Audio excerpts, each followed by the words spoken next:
Hello guys, good morning, welcome back to our channel. কেমন আছো তোমরা সবাই?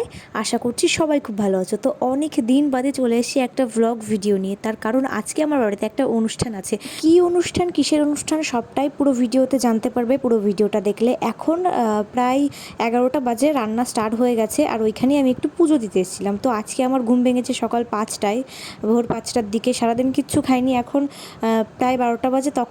তখনও রান্নাবান্না হয়নি। আমাদের বাড়িতে প্রচুর লোকজন আছে, এক জায়গায় রান্নাবান্না হচ্ছে, একটু লেট হয়ে গেছে, তার জন্য একটু হরলিক্স গুলিয়ে খেয়ে নিলাম।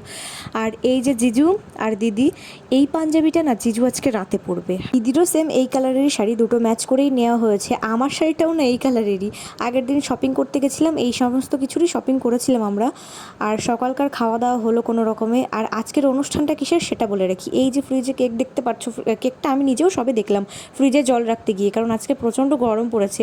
আজকে হলো দিদির অ্যানিভার্সারি, তাই কেক আনা হয়েছে। আর জিজুর জন্য পাঞ্জাবি। আগের একটা মিনি ভ্লগে দেখিয়েছিলাম যে চাকদাতে আছি আমরা।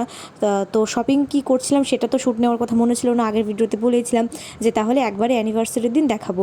আর এখন আমি আপাতত আসলাম দাদার সাথে বাজারে ফুল অর্ডার দিতে, যেহেতু মালা বদল হবে, বিবাহবার্ষিকীর অনুষ্ঠান আছে সেই জন্য। তারপরে একটা দোকানে আসি আমরা কিছু অ্যানিভার্সারির জিনিস কিনতে, কিছু বেলুনস টেলুনস থেকে শুরু করে আরও অনেক কিছু। তারপরে বাড়িতে নিয়ে গিয়ে সেগুলো আমরা ফলিয়েও ফেলি, কাকি, বড় মা, দিদি, আমরা সবাই মিলে। এই যে আমার দিদি, যার কিনা আজকে বিবাহবার্ষিকী, তো বেলুন ফোলাতে ফোলাতে কিন্তু নানান রকমের গল্পও হচ্ছিল, গল্পের মাঝখানে কাজও হয়ে যাচ্ছিল। আর এইদিকে দিদি, বড় মা, দাদা মিলে একটু চিকেনগুলোও ধোয়া হচ্ছিল। রান্নার লোক এসে গেছে, ওইদিকে ওরা কাটাকুটির কাজ করছে। এইদিকে একটু হেল্প না করে দিলেও হয় না, ওই জন্য এদিকে চিকেনগুলো ধুয়ে দিচ্ছিল। আর এই যে ভিডিও কলে যে লাইনে আছে, এইটা আমার দিদির বয়ফ্রেন্ড, অর্থাৎ আমাদের হবু জিজু। বুলটি দিদিরও কিন্তু কিছুদিন বাদে বিয়ে। যে নতুন জিজু, ওনাকে ভিডিও কল করে সবটা আমাদের বাড়ির দেখানো হচ্ছিল, কারণ উনি কাজের সূত্রে বাইরে আছে, এই মুহূর্তে আসতে পারবে না, ওই জন্য ওনাকে ভিডিও কলে সবটা দেখানো হচ্ছিল। আর বাবা আমাকে সকাল থেকে বারবার করে বলছে আমার মালাটা বের করে দেবে, আমি পরবো, বাড়ির অনুষ্ঠান, একটু মালাটুকুই দেবে পরবো।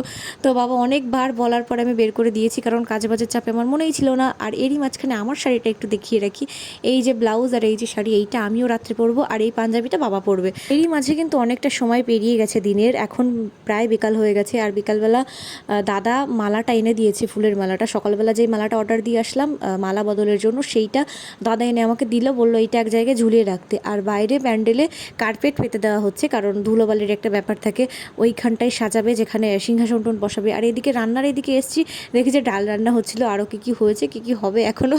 যাই হোক, যেটুকু সময় আছে সেটুকু টাইমের মধ্যে ওরা রান্নাবান্না কমপ্লিট করে দেবে। আর ফাইনালি রাতটা আসে, আমি রেডি হতে বসে পড়ি। আমার দুটো বান্ধবীকে বলেছিলাম, একটা বান্ধবী তো মেকআপ আর্টিস্ট, ওকে দিয়েই আমি নিজের শাড়িটা ধরিয়ে নিয়েছি, হেয়ারটা ওকে দিয়ে বাঁধিয়ে নিয়েছি। আর এইটা ছিল আমার ফাইনাল লুক। আর আমি আমার ঘরে বসে মনের সুখে সাজগোজ করছি। এদিকে আমার দিদি পার্লারে গেছিলো, সে কিনা সেজে বাড়িতে পর্যন্ত চলে আসছে। আর বাইরে দিয়ে দেখো কত গেস্ট এসে গেছে, সবাই তো দিদির সাথে ছবি টবি ওঠা শুরু করে দিয়েছে। আমি একমাত্র যে কিনা সাজতেও লেট করেছি, আর দিদির সাথে ভালো ছবি তোলার মতোও সময় পাইনি, কারণ আমি যখন রেডি হয়ে ঘরের থেকে বেরোই, বাইরে বেরিয়ে দেখি যে প্রচুর গেস্ট এসে গেছে আমাদের। আর এই যে এইটা জিজুর ফাইনাল লুক ছিল। জিজুকে আর দিদিকে এই মুহূর্তে বসিয়ে একটু মিষ্টিমুখ করানো হচ্ছে। এটা কেন হচ্ছে আমি জানি না, এটা আদৌ নিয়মের ভেতরে পড়ে কিনা। ব্লগের কথাটাও মাথায় এসেছিল এক মুহূর্তের জন্যই কিন্তু আমি দিদির কাছে এসেছিলাম, যে জিজু এখন দিদির পাশে বসে আছে, তো এখন একটু গিয়ে শ্যুট নিয়ে আসা যায়, কারণ তোমাদের সাথেও তো শেয়ার করতে হবে পুরো ব্যাপারটা, তাই না? আর দেখো দিদি দূর থেকে সিগন্যাল দিচ্ছে।